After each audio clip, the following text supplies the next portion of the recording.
We are back, ready for round 2 of the Set Roulette summer event. After some very fun, very offbeat decks took it home in round 1. Um, I am seeing a couple of pairings go up in the Magic Online. Have we got pairings up here, Anders? Pairings are live. People are finding their opponents. Um, and I have also found somewhere we can go and look. Ben White's got the bye last round, so how about we go check out what he has brewed up? My thoughts exactly. We're going to take a look here at Ben White's versus J-Con, a Set Roulette fixture. Who's I believe J-Con is on the red black deck. Is that correct? Jacon is on Gruul attack. We actually didn't see much of it last round, but it's one of Okay. these more low to the ground. Uh, there's Circle Bell Striker, there's Skirk Prospector, Sand Summoner, Bushwhacker, Land Elves, Pile Driver, and Birds of Paradise to cheat a bit, get these 2 and 3 drops out super fast. Then there's Dragon Fodder, Attackers Command, and Incinerate. Uh, So one of Ben it's White's very low. on a collected company strategy without collected company, so opting to play a lot of the small creatures that you could get out of a Bant company deck without the namesake card. Yeah, he's opted to instead have access to also have 3 Dragonlord or Yotai, and be able to lean more into the morph synergy with 4 Dem Protector and 4 Deadness Raptor, and even a single Stratus Dancer with another one on the sideboard. Death Mist Raptor, a card that really has shined in this format as Death Touch takes down Reality Smashers and all of the big creatures. Comes back from Den Protector, and with Dramoka's command ×4 in the deck, that Death Touch does take down whatever you want it to when you cause Yes, a fight. certainly. And just having access to like Tiger Player Sacrifice and Enchantment in the main deck can be like kind of powerful. There are a lot of enchantments floating around that you just don't think about. I've seen you play with Annex even, which is just a cruel card. Annex, for people who weren't playing in 2005, is just a gain control of target land on an enchantment, which allowed me to do things like boom bust one of their lands, annex another one, and all of a sudden I'm casting nickel boluses. Yeah, But we do see the go wide strategy coming out here from JCon. Number of yeah, 1/1s and small beaters in play. As Ben tries to leverage that Sylvan Advocate the same way that we saw out of Tiradra in the last round, Ben playing 27 land in this deck. that's Ben is playing 24 lands, right? In the deck as Oh, I I have see, for I Ben. see. I'm sorry, I misread the way Oh, the yeah, pieces yeah, lined yeah. up in MTG Melee. It looked like 20. There are 27 creatures and 24 lands. But Yep, does have the but 3 still a lot of treetop lands. villages and the 4 noble hierarch and 3 birds to paradise. So a lot of mana and a lot of low to the ground creatures just trying to deploy quickly and be able to react to wide strategies like what we're seeing out of JCon. Yeah, certainly. Jaycon have this problem that what what I imagine he would like to ideally do is use all of these small creatures to get a few dinks in and then finish off with a big Attackers Command. Oh, this Incinerate is timely. So this morph could be, I guess theoretically, it could be a Deadmist Raptor, but it's probably either a Stratus Dancer or a Dem Protector. Yeah, much If more it is a likely to be a Stratus, den protector at this phase of the game than a dinosaur. yeah, I agree. Um, So we may see Den Protector bringing back this Sylvan Advocate pretty quickly, but it does um, tie up Ben's mana, force. Uh, oh, blown out. wow, Blown out. Dang. Wow. A very strong Dromoka's command, saving the Sylvan Advocate and taking out the Eldrazi Scion on Jacon's side. Yeah. Dang. That was wow. And because of the way his mana is set up, Ben was able to signal that he was unmorphing a Den Protector instead of um, sort of telegraphing that Dromoka's command, which just sets up that play beautifully. Yeah. Damn. That sequence was it was probably game deciding depending on what Jacon has left uh between the three cards. And obviously the less interesting part of playing Birds of Paradise is sometimes you just cast it on turn 5 and that's that. Yeah. Now Ben That White's is is hellbent, but this Dromoka's command may end up back in the hand, which really limits the options of removal from Jacon. Um, so we're going to need to see something in those remaining three cards from Jacon to um, start building up an advantage again.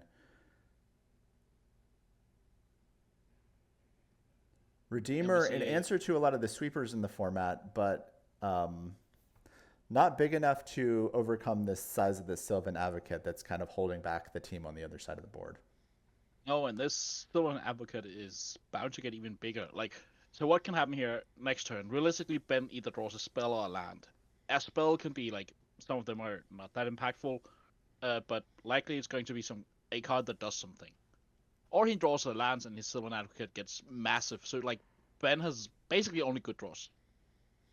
And a Birds of Paradise. Those are the options, right? Or Noble Hierarch. There's also a Noble Hierarch. Even Uh, Noble Hierarch, not so bad, given that you know yeah, get in does for start to one, get damage in. but it's on the beat here.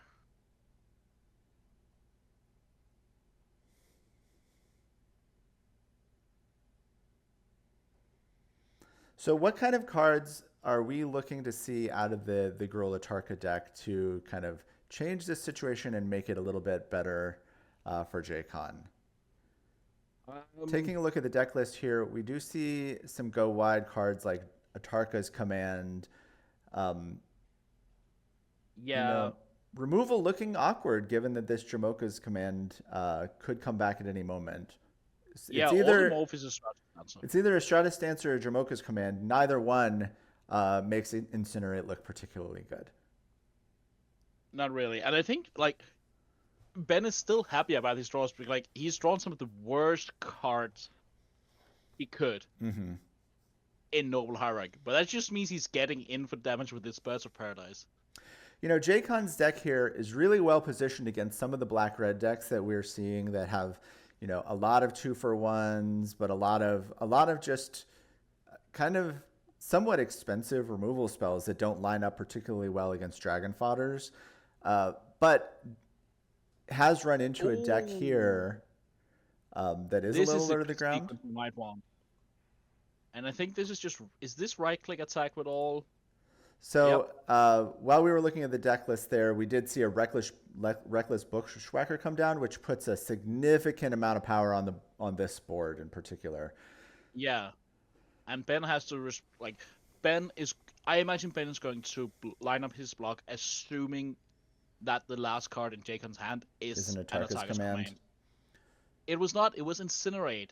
Incinerate interesting here because we are kind of in a position where this Jamoka's command is really hard to use. But it was Stratus Dance all Oh along. wow!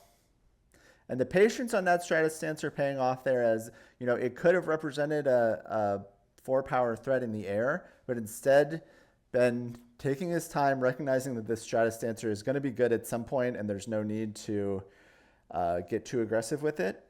And now able to Yeah. make some pretty decent blocks, still taking a chunk of damage here, but at a healthy 20 life points. And now the board will look a lot more stable. Yeah. Ben is super happy about this. Um, like this Stratus Dancer can attack for 5 in the air this turn. Or if there's a land, we might just see something go completely nuts. If you're Ben, what you Um, need to worry about here is another pump spell, another Bushwhacker, or another Atarka's Command. yeah, Um, Ben. What Ben is doing right now is he has this mental list of cards that Jacon can draw that loses me the game immediately, and how to play around them. And he's just checking off. I can play around this in that way. I can play out that this sequence in that way. I can do this. I can do this. I can do this. Very nice that Sylvan Advocate has vigilance in this situation because even in the worst case scenario, there are still 4 blockers back, Yeah, and it's that's huge. that's huge. And And the second one, wow. a second Sylvan Advocate has hit the battlefield. So that 6 land will be some real trouble. The sixth land is game over. Yeah. Uh, there's also just Stratus dancing in the air, nipping off the bird. There's the sixth land. We're gonna With see. 4 life left, I think it's gonna Yeah, be lights out here on this attack step. I have to expect.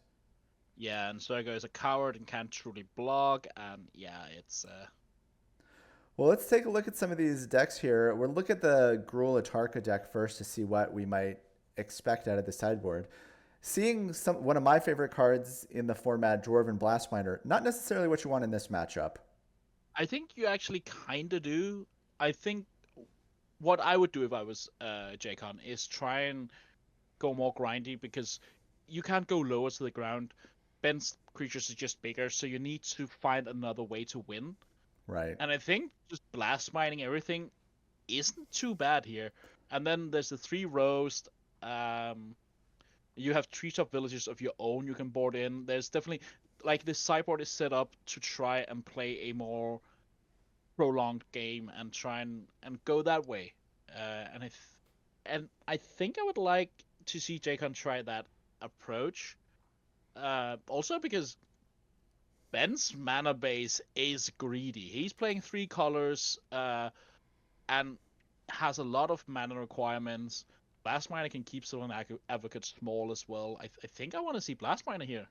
Ben's deck nicely set up for this matchup with a lot of creatures that have 3 toughness, kind of a key number. Yes. Does die to an Incinerate barring a Dramoka's command, but able to block a lot of the threats out of the Gruul deck very profitably.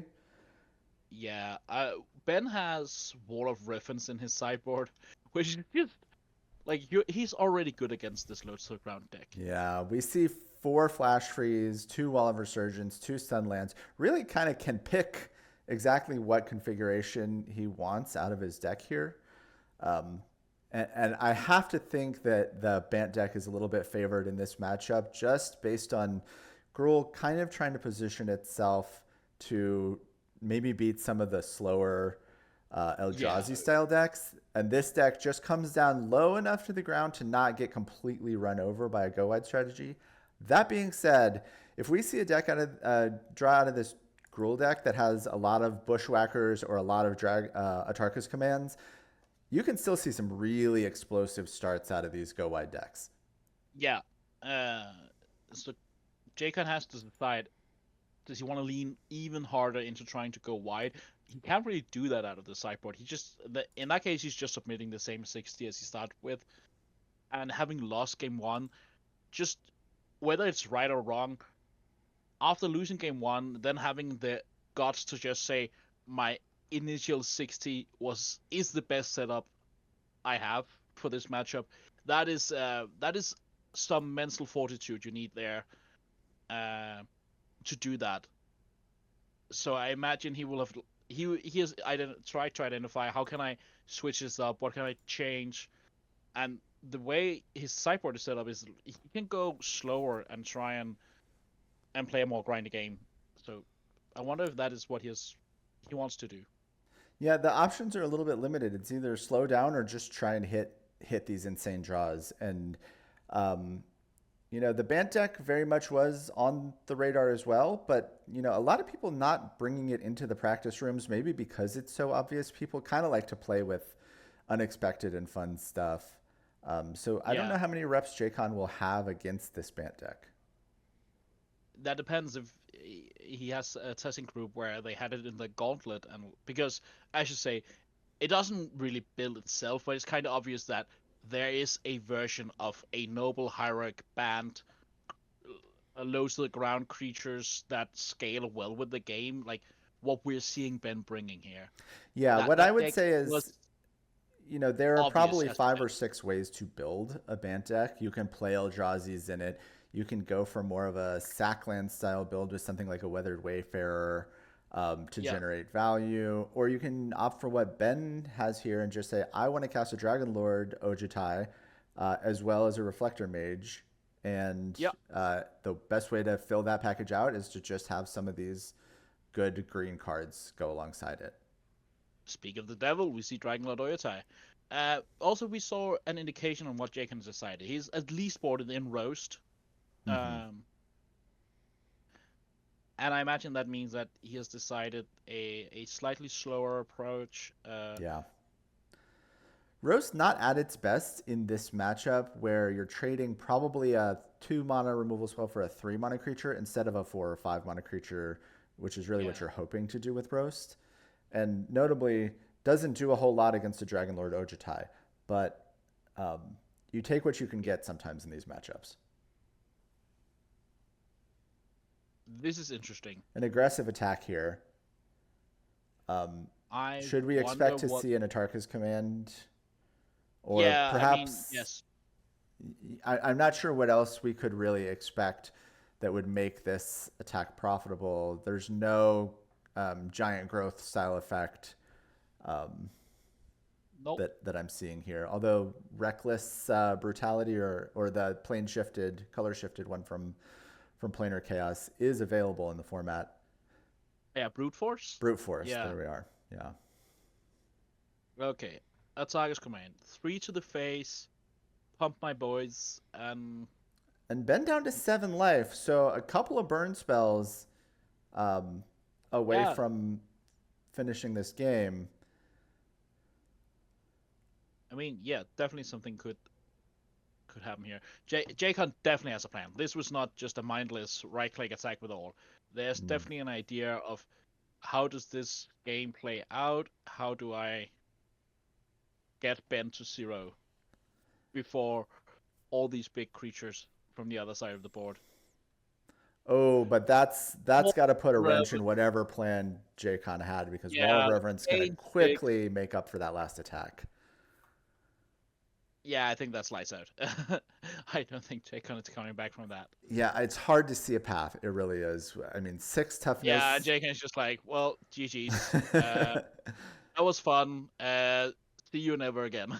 Yeah, the a target deck really just kind of hoping to dodge some of these 3 toughness Bant decks, and unfortunately didn't get the matchup that they were really hoping for. I do think it's still kind of a well-positioned deck against maybe some of these red-black decks that I think might be our most represented archetype here at the format today, but didn't set you up for success in that match.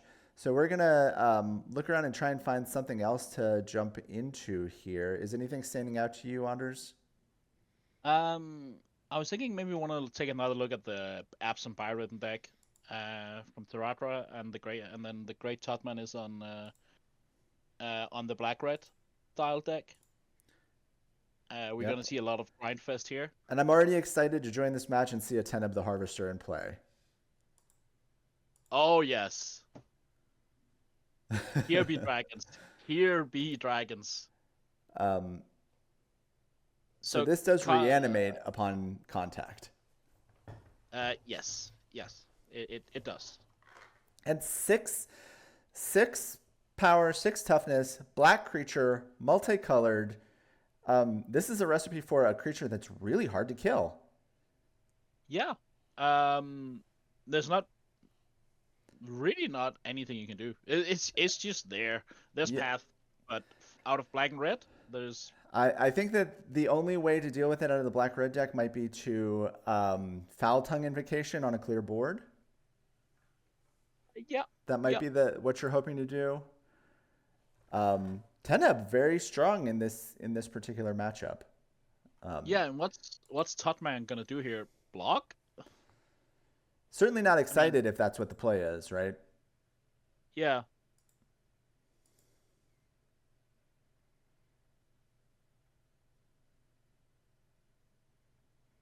And what will Serato bring back? I'm looking at that juicy thought not see over there. Oh, because Teneb lets you take a creature from any graveyard? From a from graveyard. a graveyard. Yeah, I mean, Yep. there is a beautiful Krosan Tusker sitting here wanting to come back, but I think Thought Knight Seer is a little bit more exciting against an opponent that's looking to do one-for-one trading. Yep. And also the fact that you need to block something over there. Absolutely. And like there could be something. We also have to respect the 4 Reality Smashers in Tottenham's deck. This attack is I love it. You're taking a chance, but you are exposing yourself to some considerable risk.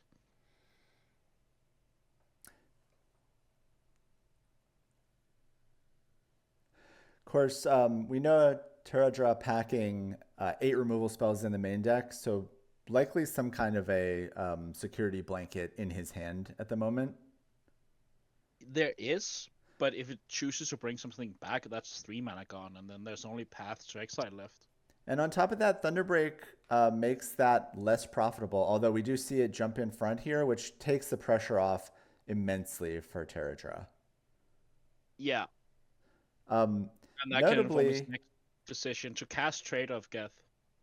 uh, we do see a couple of Dragonlord Kolagon out of this black-red deck, which is a 6-power haste creature that gives all other creatures haste.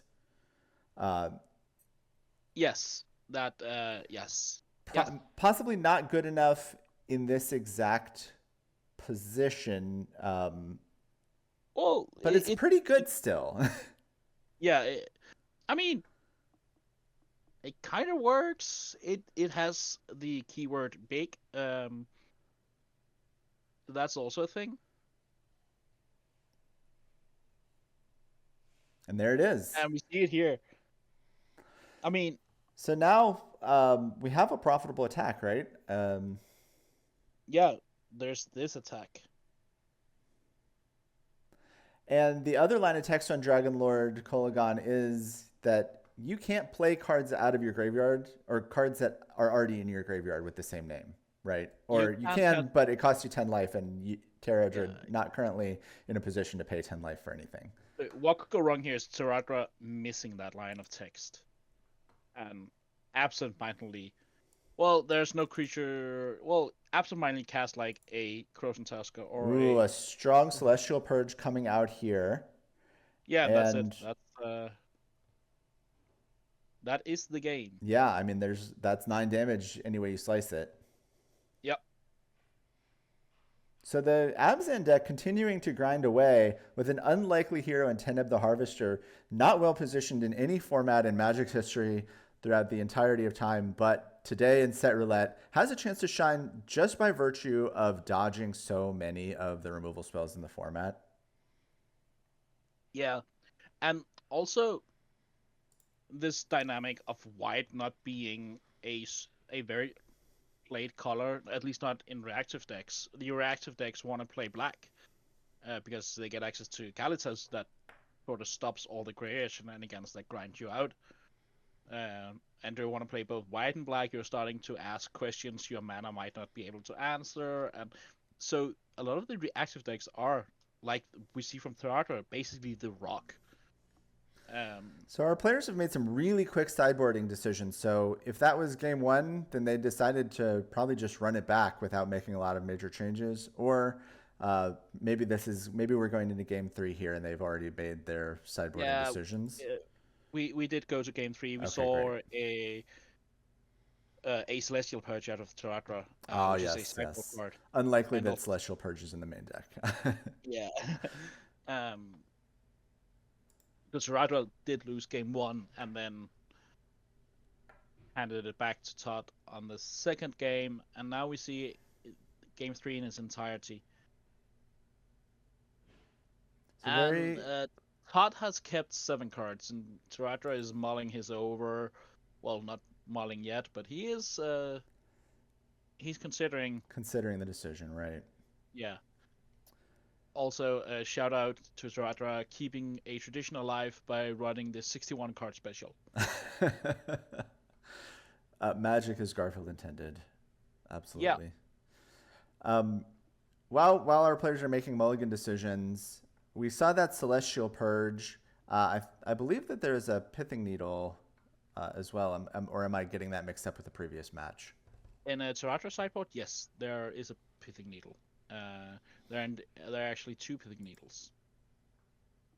Um, and then there's Tempest of Light, one Great Witch, one Burst of Paradise, one Bunch of Mortality, one Virulent Plague, uh, two Naturalize, two Pithing Needle, three Celestial Purge, and three Oversoul Cemetery. Oversold Cemetery, interesting in this matchup. What do you think about that here? I think you want them like Oversoul Cemetery is what makes this deck work in grindy matchups. It just keeps bringing your creatures back, and your creatures are super, like, in and of themselves, they're super grindy, and they're also quite powerful. Personally, during my testing, I was often victimized by Brian Paris, who was playing an Oversold Cemetery black-white deck featuring Eldrazi Displacer and Ravenous Rats to create a hard lock on your draw step. Wow. Wow. We didn't, unfortunately, Brian on vacation, not able to make this event, which is a shame because I would have loved to see that deck or whatever creative brew he brought to the table. But I personally have been a victim of an oversold cemetery multiple times during the last 2 weeks. Yeah, same here. As one who tries to play super grindy reactive decks, also Cemetery is one of those cards that just ruins your day. Another gem from old formats past saw a little bit of play during its time, but was never sort of a 5-star card, even during its standard era. No, But a but real what we role see, player that you're not going to see in any other formats than Set Roulette. yeah, our format this month or for this set roulette has been like, it is a slow, grindy format for most of Mm-hmm. the time. We see people attempt going under, but then there's Kalitas and other ways to gain life and kind of stabilize that. And also Sylvan Advocate, as you said last game, just having vigilance, being sizable, scaling with the game is really, really powerful. One of the best green 2 drops. Yeah, you have this great set of tools to start doing anything you want, but none of the tools are so strong that you really feel like you have a full 60, right? So you're Yeah, always digging a little bit deep to find those last couple of cards. And that goes back to what you were talking about earlier about kind of that your best cards are so much better than your last set of cards. yeah. Like we see, for example, Friction Rager. It's a card I love. Draws card, digs through, but like in and of itself, it's not super exciting because that 2/2 body is just not trading with anything relevant except half a Call Against Command. And like Call Against Command cancelled out with Friction Ranger, not no one is truly ahead or behind after that sequence. Yeah, kind of an even set of plays, but you're happy to Ooh. expose your Rager to that instead of, um, something more valuable or getting Yeah, too more. blown out. And you want to see those Colligon's commands cast earlier in the game anyway. Yeah, and Yet another removal spell here from the Abzan deck. A very removal heavy build yeah, here. there are in the main deck 10 removal spells just waiting for targets. There's even a few damnations. Again, Duratro is balancing this where he has his deck is a bit schizophrenic. Like it can play as just a creature heavy mid range deck, but then suddenly can also decide to just deliver a lot of removal spells and play a more reactive game, and then the creatures come later and just put the nail in the coffin. Path to Exile, not necessarily your favorite way to remove a Reality Smasher since they get a land and you have to discard a card. But in a pinch, you got to get that 5/5 off the board and you'll do it however you have to do it. Yeah. Oh, Ooh, and Chandra here's Flamecaller. a strong card in the matchup for sure because the all the removal spells you play don't necessarily line up against Planeswalker. Yeah, this is unfortunate. But what Tiratra could do is he does have access to that one virulent plague out of the sideboard. He could just shrug and then play it, and then it kind of works on half a needle on Chandra. We also have Celestial Purge out of the board, so that does take care of Ashandra. Yeah, and I think we see that here. Here we are. A nice, Beautiful. as clean an answer as you're going to get, but you're still taking still- a 6 damage here, which, you I know, mean, it's Todd Man's probably still okay. coming out on top in the exchange. Yeah, be, yeah, kind of. But lives. I don't think this is a. Oh, those 6 mana or 6 life are going to matter hugely, unless the next 2 cards we see out of Totman is Reality Smasher. Then sure, those 6 damage does add up. But in and of itself, it's not what the game is about right now. They're still jockeying for position, trying to get a hold of the board. Well, I don't know. I'll push back on that a little bit, given that we have the Dragon Lord Kolagons, we have the Reality Smashers, we have Thunderbreak Regent, which deals damage if you try and remove it, and the extra Chandra. There are a lot of ways to generate big bursts of damage out of Todman's deck. So he wants to get those big chunks in whenever he can, because ultimately, no, you're not going to win if you're not continuing to present threats. But if you're dealing with this deck that's removing chunks of your threats one at a time, if every threat they remove deals 6 damage, well, it's not going to take too long for you to finish the game that way. True. Completely agree. It's more that it's not a disaster for Topman to have his China removed, but it's not that it's a disaster for Taratra either to take those 6 damage. It's not. It's kind of equal. Like, of course, Taratra has 6 less life, but do that a couple times, and Toddman does come out on top in the exchange by the end. 6 points of damage, right? Which you only have 20 to work with. Yeah, but then Taratra could also just draw one of his 4 Kalitas, and those 6 damage are just irrelevant at some point. Yeah. Well, I mean, we'll see kind of how this game progresses and whether that chunk of damage ends up mattering or not. But you're happy to take it if you're Toddman, for sure. Yeah. Topman is definitely thinking, yep, got 6 damage in, got 1 Celestial Purge cleared. Let's see what Taratra is working with. He has 1 card left in the hand. That's a Swamp. Oh. Then there's this Morph, which could be anything. Could even be a Den Protector. Topman going on the offensive here with the 1/1 Spawning Pool. Spawning Pool, not a card that ever saw play in its formats. Notably, there are a lot better cards in Urza's Legacy to play than Spawning Pool. But in this format where you have a lot of big creatures that don't necessarily trample. Totman missed the Treetop Village. Yeah, that's just free real estate. Totman is kicking himself. Oh, I know it was a Den Protector. Path to Exile gonna potentially get rid of this Thought Nutsier and replace the Spawning Pool. Yeah, and but you're not too upset about that if you're Terradra. No, and Taratra choosing to maximize his usage of mana. He could have chosen to take one of the 2 mana removal spells, wait a turn, and then cast it this turn. But he wants to have his options open. Like, what if he draws a 6-drop? He doesn't want to risk not being able to do his thing this turn. Well, and you don't want those cards sitting in your hand against this red-black deck that does have access to some amount of discard. Although this particular build of the red-black, not as heavy on discard as some of the other builds we've seen. True.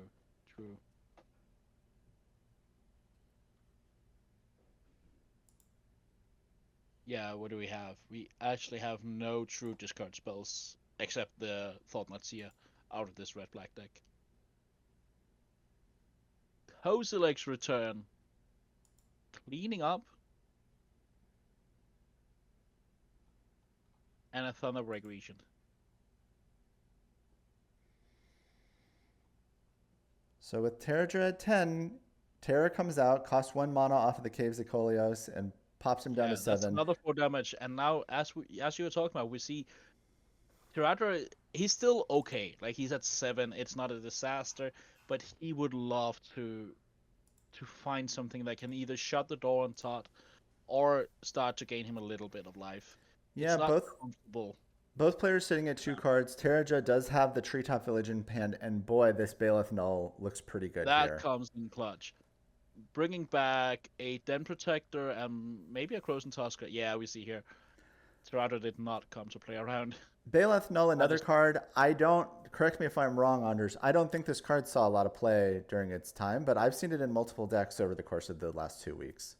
yeah, completely correct. I don't recall Bale Null seeing play either during the Gatewatch. There are a What? lot of ways in this format to force creatures in and out of play, and notably not a lot of creatures that have great effects when they come in and out of play. So Bailiff Null filling that role nicely. And as you alluded to, it is kind of where the card advantage in the format comes from, is out of the graveyard. Yeah, and we And see a Golden Drag Dweller here. I imagine we'll see. a- What I would do is Tiratra takes 2 damage, and I'd bring back my Reality Smasher. Because then Tiratra is at 5 and really has to respect that Reality Smasher as well as the Menace from Goblin Dark Dweller. you're likely to And get the card that you would discard off of it anyway because of the Reality Smasher, but what But it modes was did we? Thunderbreak region. I think that works as well. Yeah. You still have to respect the Menace from Goblin Dark Dweller as well as the trigger out off of the Thunderbreak region. So Yeah. yeah, And that depending on works. what else is in Great Toddman's hand, that 4 mana may be kind of a difference maker as well. It could be. Um, I mean, if we have something like a Foul Tongue Invocation in hand, that sets up for a real that 1-2 is, punch. yeah, that will be lights out because yeah, Tiratra is he was just about to turn the corner and then Totman beat him to it, kinda. And we talked about Dark Dweller into Kolagon's command earlier on in the event, and now we see it kind of paying off. Kalita's Yeah, a nice addition to the board. Is it too late? Goblin Dark that, Dwellers, um, it depends on the rest of Tiratra's hand. as It well as the really rest of Toddman's hand, right? Because yeah. Dragon Lord Kolagon could be Yeah, very that is just important. lights out. A Or Celestial even Purge could be a big difference maker here as well. yeah, truly. It's kind of emblematic of the types of games that I think we've seen a lot in this format. Is that um, these? It really comes down to the last couple of turns here, as players just play big beater after big beater, and just a Den Protector coming down just to say I'm going to be able to block this Dark Dweller. Yep, respecting also a potential reality smasher. Um, Yes, quite possibly. Although yeah, there's Tiratra would have much preferred to morph this and bring back one of his many removal spells. and a Kolagon here is lights out, but Mind Stone comes down first. Notably, still Yeah, I can don't. cast the. Yeah, I think if Kolagan was in Tubman's hand, we would just see it slammed on the board, and then we would see a celebratory dance. So there's It the is a Regent. yeah, But Kalitas is going to be online here. yeah, but he's a 3/4, and everything else is a 4/4, and We do know that Terradra, though, playing a lot of removal spells in the main deck, there's potential for this Kalitas to be a lot bigger. there is And it's math that you kind of have to do going into the combat step as well. Before you have to make decisions about how big it is before you really know. Although cycling this Tusker does kind of limit the options, and you might feel a little bit safer now. yeah. This is difficult. It is Still very 3 cards in hand. still 3 cards in hand, but oh, But you those 4 got, damage. that cycle, indicates that you need something else. Yeah, it is a clear indication that Saratra is not happy with the contents of his hand. And whatever happens, it's going to happen pretty soon here because this Thunder Break region can make short work of Terradra. Yeah, flying is a really good ability. In this format, especially, Thunderbreak region has pretty good stats, but so many of the Eldrazi in particular are ground beaters that you need some ways to get through these big ground stalls and board states that show up. Thunderbreak region does that admirably. Yeah, it's just a very decently sized card. Like I think, like from a balance perspective, oh, this is An aggressive bold. attack here if this is what the decision is. So what could this indicate? 100% Taratra has a removal spell. Because as things stand right now, he is DOB, dead on board, due to the menace from Goblin Dark Dwellers. Cannot be blocked except by 2 or more creatures.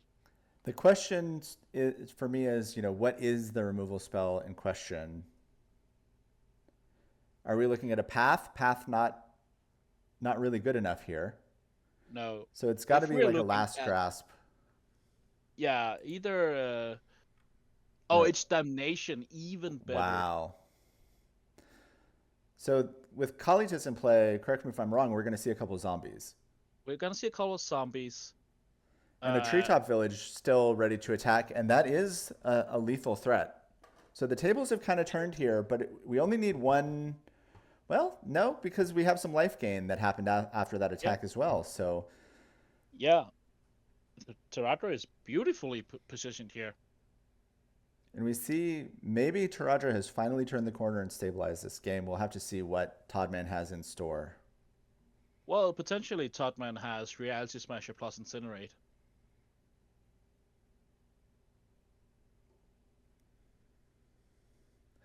One of the interesting things is that even though Incinerate isn't necessarily great against a lot of the creatures that Terradra has, because of those treetop villages, you kind of feel some obligation to have an instant speed answer to creatures. And we saw now Thunderseer hit the battlefield, taking away Grasp of Darkness, leaving Terradra with a very anemic-looking Rampant Growth.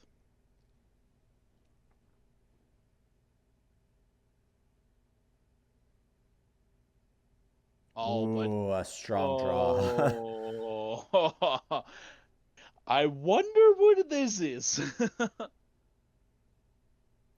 Oh. Wow. Yeah, kids, if you leave the good top decks in your deck, then you sometimes draw them. So Toddman, not dead, but not exactly alive either. Yeah, no. There could still be like Again, Cosmic's return and Incinerate for the Treetop Village. Then we're looking at basically square one, right? Also, do note that like these players have used a relevant amount of their clock by now. ooh, there's the Incinerate you mentioned, and going straight for the face. Got to be a little nervous. Is this just a I still had all these, or are we? Oh, this is Colagan. No. Oh no. Banefire. Banefire. Whoa, I had missed that. But there are 2 in the sideboard, and they've come in for the matchup. What a dramatic ending to a great match. We see Taradra in the chat just going, "Wow, GG." Yeah, you got to hate that if you're Taradra, to feel like you really had it under control. But those last couple of cards were all it took. It ended up being a race. It ended up being the last burn spells. Yeah, wow. Those 6 damage from Chandra mattered quite a bit in the end. Yeah, wow. I had not seen Banefire. Well, we only got one match out of round 2, but it was a doozy of a match, and I'm very glad we saw it. Well, actually, we saw 2, didn't we? But either way, very happy to have gotten a chance to watch some great Magic there between the two sort of decks that are throwing haymakers at each other, just big, fat creatures in removal spells. So that's going to bring us to the end of round 2. Thank you guys for watching. We're going to be back here in just a minute. We'll take a short break, and we'll be back with round 3.